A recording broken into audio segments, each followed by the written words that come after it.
Hi friends, happy Thursday. So today I'm going to make a low-carb keto pasta. It's made with cream cheese, eggs, and lots of yummy ingredients. I haven't had pasta in months, so I'm super excited about this. I'm also going to pair it with a Italian sausage meat sauce. And since I don't really have a lot of time to make my sauce from scratch, I like to use Rao's. This brand is excellent because it has clean ingredients, it's low carb, and low sugar. So let's get into the kitchen and start cooking up our meat. And always, thanks for tagging along. Start by heating your pan at a medium-high heat. Add olive oil or bacon fat. Add your Italian sausage or ground beef. We like to use Lake Meadows brand. They have clean ingredients as well. Separate the meat in the pan so that it starts to brown slightly. Add a cover. Remove the lid and separate the meat. You'll see some liquid form. That's good. Also, the meat will start to brown, which will help render and give you more flavor. I added garlic powder, onion powder, oregano powder, parsley flakes, and a spicy Italian mix that I super duper love. It really just gives a nice kick to your sauce. And since Italian sausage already has a little bit of spice, it's just added flavor. Some pink Himalayan sea salt and black pepper. Mix everything up together really well, and you're gonna turn your heat down to a medium-low and cover. At this point, the meat has cooked about 10 minutes and you should no longer see any pink.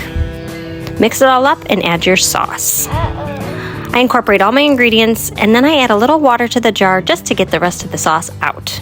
I don't like any waste. While the sauce simmers, let's make the pasta. Prepare your pan by placing a piece of parchment paper. You can either use a nonstick spray, which I did not have, or some oil. I just brushed a little olive oil. It was kind of tricky, but it'll work.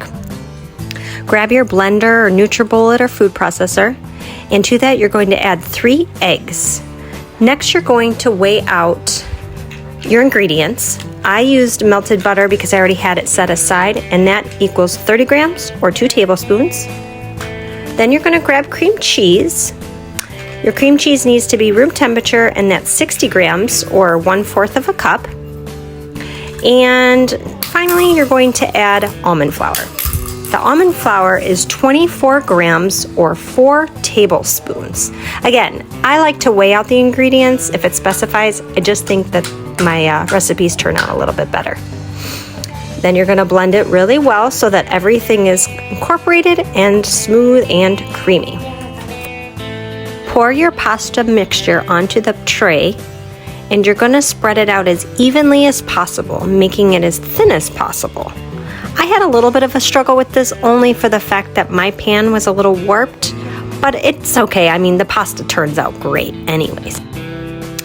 Place into the oven and cook for 8 to 9 minutes. Do not go over 9 minutes as your noodles will crack. Here's the thing, guys. The recipe I followed says to roll it, but I was having an issue, so I decided to just use a pizza cutter into thin strips, and then I just kind of rolled it into a ball into the bowl. And actually, it worked out great, and it was like a fettuccine style. Here comes the fun part. Add the sauce meat mixture to the pasta and grate some of your favorite cheese on top. I also added basil leaf because we love basil. My family loved it and ate it so quick I didn't even get it on film. Enjoy!